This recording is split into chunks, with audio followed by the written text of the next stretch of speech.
Welcome to Desperate Housewives' Desperate Debate, sponsored by Oreo Cakesters. I'm Chelsea Cannell, and this is the strongly opinionated Blair Late. Each week we'll take a look at the last episode of Desperate Housewives and hash out the 3 most controversial topics.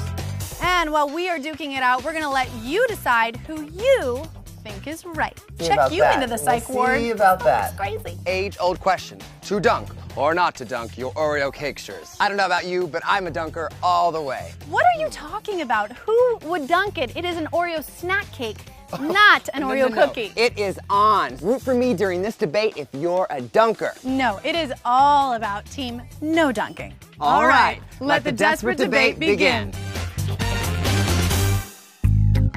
Hey everyone, we are back with fresh new debate topics here in the kitchen of hostess with the mostest, Bree Hodge. All right, let's get the debate started.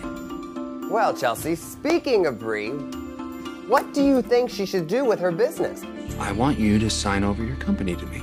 Should she hand it all over to Sam in order to save Andrew's dark secret from coming out? Hand it over. I think that this is a very dangerous situation for Bree. I think Sam is gonna stop at nothing. And let's remember that Bree really had to work hard to cover up Andrew's secret. I think what's gonna be more detrimental to her is if this secret gets out and it's all over Wisteria Lane, she's gonna lose friendships over it, she's gonna lose her reputation, and I think that that is gonna be much worse for her than actually losing her business. She's proved that she can build a business from the ground up. Let's just start all over again, hand it to Sam, give him what he wants, and send him packing. You're killing me, Chelsea, you're killing me. I disagree so much. First of all, Andrew did something wrong, and he should have to pay for it. He can go to jail, he can write a cookbook about cooking from prison, and she can go on with her business and get rid of Sam, which I said from day one was gonna do this. I think come clean, people will end up forgetting about it anyway. We'll see about that. We'll see. Okay. Figure out my financial mess yet? So while trying to figure out how to bail themselves out of their financial trouble, Susan realizes that Mike hasn't been paid by his customers for most of the work he's completed. But now it's time the people pay the piper for the pipes. So, should a wife take it upon herself to do her husband's bill-collecting dirty work? Can I go get her money? Be my guest.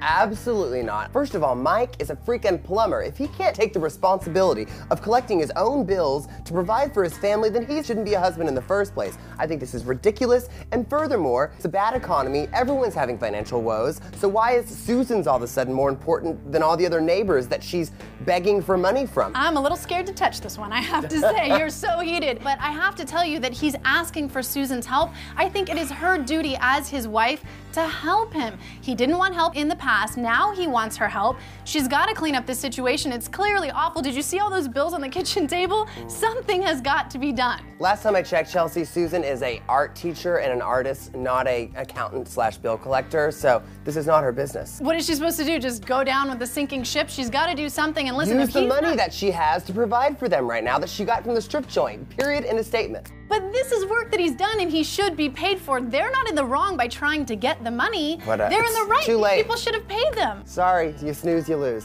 Ah, Blair.